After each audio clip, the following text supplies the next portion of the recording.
Hello and welcome to Walk the Pod, your daily walking show where I take my podcast for a walk because I don't have a dog. You're very welcome along. This is episode 9, series 51 of the daily walking podcast that takes you away from your desk into nature to stroll and pay attention to what's directly in front of you for just 10 minutes. My name is Rachel Wheely, a human in the world, walking my local streets on the most beautiful day in the world. Very lucky to be on tree-lined streets today, full of trees that are becoming increasingly orange as the autumn gets really into the swing of it now. Trees wearing beautiful autumnal colours, as if they were frocks. And why do we not get as excited about the trees wearing new frocks as we do when Taylor Swift busts out a new outfit? That's my question to you today, dear friends. I've got quite a lot left to say about friendship, it turns out. So we are going to be rounding up the series tomorrow. But I thought we would also perhaps create a bonus episode or two for the Walk the Pod Lunchtime Walk Club. But for now, I've got some thoughts, some brief thoughts for you on personality profiles, active listening, holding and giving space. Welcome to Walk the Pod.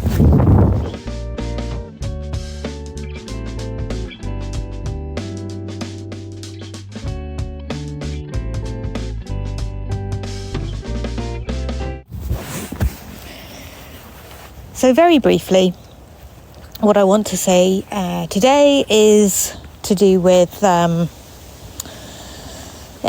different types of friends. A beautiful and brilliant book by Thomas Erickson, Surrounded by Idiots, completely changed my way of dealing with people in the world when I read it last year. Cannot recommend it to you highly enough.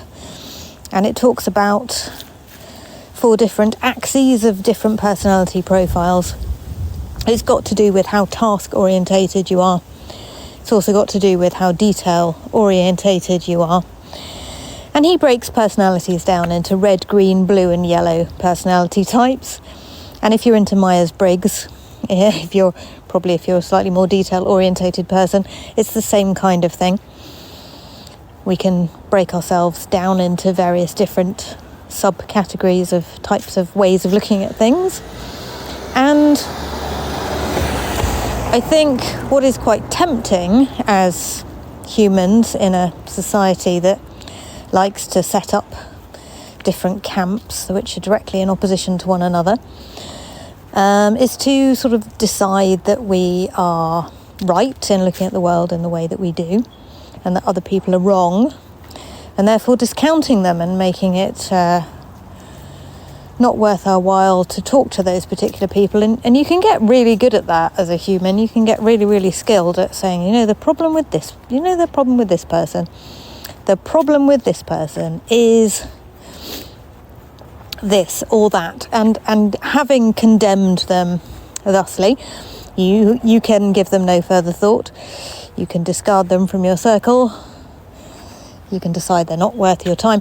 But the I Ching, a brilliant and wise book that I read from time to time, emphasises the importance of not writing people off. We mustn't write people off, even if they are quite clearly incorrect in the whole way that they look at things. And since I started taking a much more sort of tolerant approach to people, and rather than thinking to myself, this person is wrong in this way and therefore not worth my time, which is possibly something I used to think, these days I think to myself, well, this is perhaps the reason why this person sees the world this way, but I put an enormous amount of love and energy into them, almost not in spite of, because of that. Because that unique perspective is extremely valuable. And so nobody is written off. And the number of people I can count as potential friends is much bigger as a result. Now, not everyone can be your friend, and there's a great deal of sense in being fairly picky about who to allow into your circle, because, as discussed yesterday, some people are not so good at observing boundaries, and the people who are not so good at observing boundaries are probably going to end up being difficult to deal with. But if we can give most people a chance, then we have a lot of support and love at our disposal. So, I've slightly lost my thread now, dear friends, slightly lost track of where I was going with that thought, but I think the point is that if we understand that there are lots of different people that make the world go round, then we're not so busy thinking, well, this person's an idiot. Why do they think like that? And we spend a bit more time, having accepted them, almost on principle that we're going to accept almost everybody, actively listening to what they have to say. And active listening is something I came across in the last couple of years and found a very powerful concept. Active listening is being quiet, deciding that I am going to listen to the person that I'm talking to as profoundly as I possibly can. I'm not going to interrupt. I'm going to really try to hear what they're saying. And if I identify any biases or presumptions in how I have interpreted them, I'm going to acknowledge those and I'm going to put them to one side in my brain, and I'm going to return to the commitment to actively listening to what they have to say again.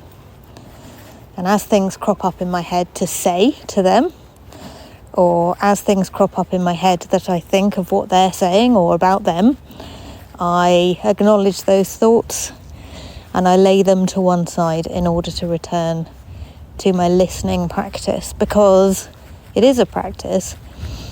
This takes great dedication and patience and commitment to do. It doesn't return on investment quickly, but it does prevent us from spending time we could be spending listening to what somebody's saying, coming up with things to say back, and therefore not actually listening to what they're saying as well as we could be. So active listening is a very, very profoundly important skill. And as I imagined when I set out to record this episode, I've somewhat run out of time to talk about holding and giving space. So I might create a bonus episode for the Walk the Pod Lunchtime Walk Club about that. Or I might record a video for Patreon on that subject. Or maybe it'll occur in another later series. I don't know. But I guess to be very brief about it, if I acknowledge the difference of the person I'm talking to, and if I decide to actively listen to them, then I can both hold space for them to talk about whatever they want to talk about, and I can give space for them to be themselves without trying to make them see things the way I see them, or take action to improve their situation, or think about it a different way. Now, I'm not saying I'm good at any of these things, dear friends. I'm just saying that this is what I'm working on. One of the many things I'm working on at the moment.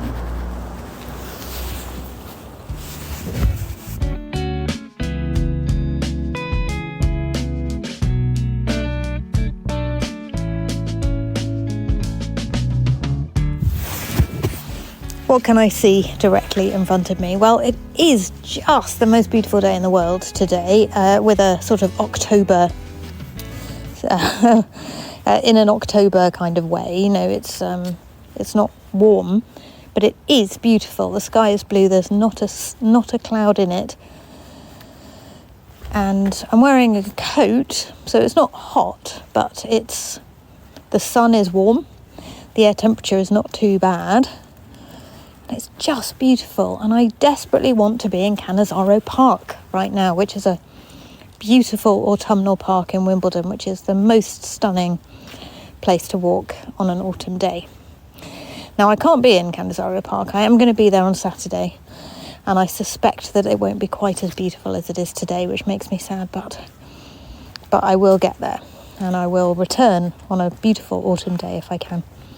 And Richmond Park, whilst about 700 times the size of Cannizzaro Park, is also a wonderful place to be on a day like this. And being out here, just walking my local streets, isn't bad either, to be honest with you. Very lucky to be able to stomp around at lunchtime for just 10 minutes. Just to, I think Cindy said, blow the cobwebs from my thinker. And I really like that phrase, and just sort of let everything settle down in my brain. I'm always surprised and delighted to find that if I do go for a walk, I tend to come back with better ideas than I set out with. Much better, at least, than I would have if I'd continued sitting at my desk, plugging away. Thank you for walking with me, dear friends. It's been an absolute delight to stretch my legs with you this lunchtime. This has been episode 9 of series 51. We will just wrap up everything we've learned when we meet tomorrow. And I feel like I've learned a great deal this series, so I'm very grateful to you for the opportunity to think more deeply about friendship. And then after tomorrow's episode, it will be time to start thinking about what we might discuss next. I think we've got time for one more series this year. We'll have a November-December series, perhaps.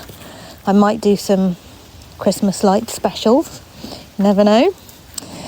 But it has been absolutely glorious to walk with you. So thank you so much for your support. Thank you for listening. And if you'd like to support my walk for the Wildlife Trusts, the Big Wild Walk, I'd love it if you would do that too. And you can find the link to that fundraising page via walkthepod.com. Take care of your beautiful mind, yourselves and each other. And I'll be back with our final episode of the series tomorrow.